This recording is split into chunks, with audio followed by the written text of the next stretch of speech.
हम factors of production से ही शुरू कर रहे हैं। So factors of production are those factors या resources which are required to produce goods and services. ये कौन कौन से फैक्टर हो सकते हैं? ये लैंड हो सकती है, ये लेबर हो सकती है, ये कैपिटल हो सकता है और ये एंटरप्रेन्योर। तो 4 फैक्टर्स ऑफ प्रोडक्शन है जो कि गुड्स और सर्विसेज बनाने में काम आते हैं। वो land, labour, capital and entrepreneur है। लैंड क्या चीज़ है? Land means and includes all the natural resources, जैसे फर्टिलिटी ऑफ लैंड है, मिनरल है, गैसेज हैं, एनिमल्स हैं, फॉरेस्ट हैं, ये सब लैंड के रिसोर्सेज हैं। तो लैंड के जो रिसोर्सेज हैं वो 2 तरह के हैं, एक रिन्यूएबल या रिकवरेबल, एक नॉन रिन्यूएबल या नॉन रिकवरेबल है। So recoverable resources are those resources which can be replaced. For example fertility of land है, फॉरेस्टेशन है। ये चीज़ें जब कम हो जाती हैं हम खुद भी फॉरेस्ट उगा सकते हैं, फर्टिलिटी भी बढ़ा सकते हैं। But some resources of land और नॉन रिकवरेबल, वो कौन कौन से हैं? जैसे जिनको हम रिप्लेस नहीं कर सकते, जैसे कोल, ऑयल, गैसेस वगैरह हैं, ये नॉन रिकवरेबल हैं, इनको हम रिप्लेस नहीं कर सकते हैं। खेड़ा साल्ट माइन से साल्ट ख़त्म हो जाएगा तो हम उसको रीफिल नहीं कर सकेंगे, ठीक है जी। तो जो लैंड का जो रिवार्ड होता है उसको हम रेंट बोलते हैं। तो रेंट क्या चीज़ है? Rent is the reward of using the land. Simple सी डेफिनेशन कर रहा हूँ और भी बहुत सारी डेफिनेशन अवेलेबल होती हैं जी। इसके बाद सेकंड जो फैक्टर है वो लेबर है। So labour means physical and mental effort of human being. जो आपकी और मेरी फिजिकल एफर्ट है और जो मेंटल एफर्ट है उसको हम लेबर बोलते हैं। कुछ लोग फिजिकल काम करते हैं, कुछ लोग मेंटल एफर्ट, जैसे चार्टर्ड अकाउंटेंट है, जैसे टीचर हैं, जैसे डॉक्टर हैं, जैसे लॉयर्स हैं, ये मेंटल वर्क होता है, ठीक है जी। तो इसमें दोनों तरह की फिजिकल एफर्ट भी और मेंटल एफर्ट भी शामिल होती है। वेज रेट जो है वो लेबर का रिवार्ड होता है। तो wage rate is the reward paid to the labour for his services. जो लेबर की सर्विसेज के अगेंस्ट उसको रिवार्ड दिया जाता है उसको हम वेज रेट बोलते हैं। अब लेबर जो है इसको हम 2 तरह से क्लासीफाई कर सकते हैं। ये 2 तरह की हो सकती है।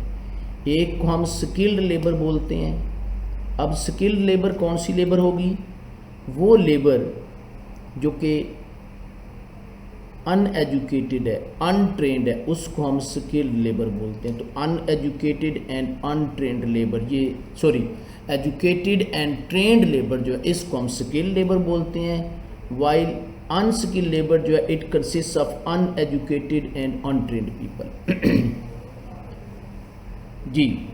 जैसे हम देखते हैं कि एक जो सड़क पे काम करने वाला, खुदाई करने वाला है, डिगिंग करने वाला बंदा, वो अनस्किल्ड है, अनएजुकेटेड है, अनट्रेंड है, वो कोई भी काम कर सकता है। इसी तरह से कंस्ट्रक्शन की लेबर जो कि रॉ मटेरियल प्रोवाइड कर रही है, बजरी है, सीमेंट है, लोहा है, ईंटें हैं, ये कोई भी कर सकता है। इसके लिए ट्रेनिंग और स्किल की कोई ज़रूरत नहीं है, ये अनस्किल्ड लेबर है।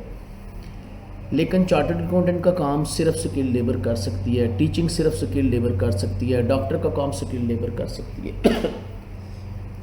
एक हाईली सोफिस्टिकेटेड मशीनरी में जो एम्प्लाई काम कर रहा है, बेशक वो पढ़ा लिखा नहीं है पर उसके लिए स्किल रिक्वायर्ड है, ट्रेनिंग रिक्वायर्ड है, तो उसको भी हम स्किल्ड लेबर में लेंगे। तो skilled labour mean educated and और ट्रेंड लेबर, ठीक है, जबकि अनस्किल्ड लेबर जो है अनएजुकेटेड अनट्रेंड लेबर होगी।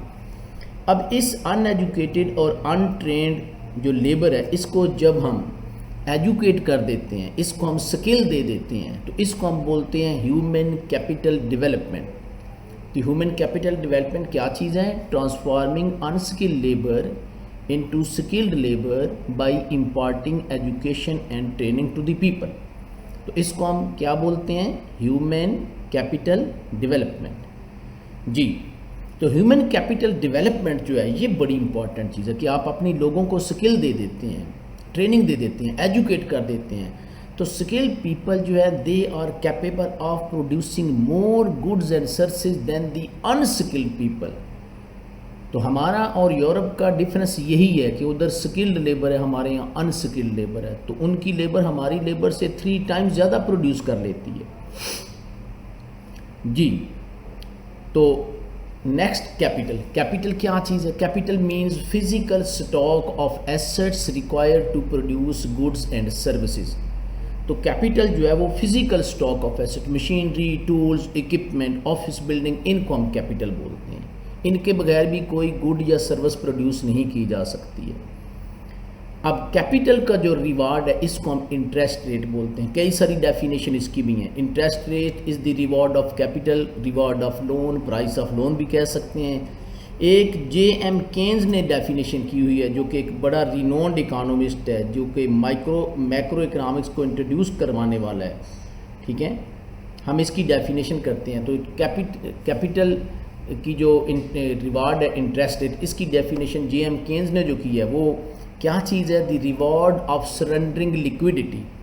सो इंटरेस्ट की डेफिनेशन इसने जो की है, interest means the reward of surrendering liquidity, कि जब आप लिक्विडिटी को, कैश को सरेंडर कर देते हैं, किसी को दे देते हैं सर्टेन पीरियड ऑफ टाइम के लिए, जैसे साल के लिए, तो अब उस कैश को आप खुद तो यूज़ नहीं कर सकते हैं आपका, मगर आप उसको यूज़ नहीं कर सकते हैं।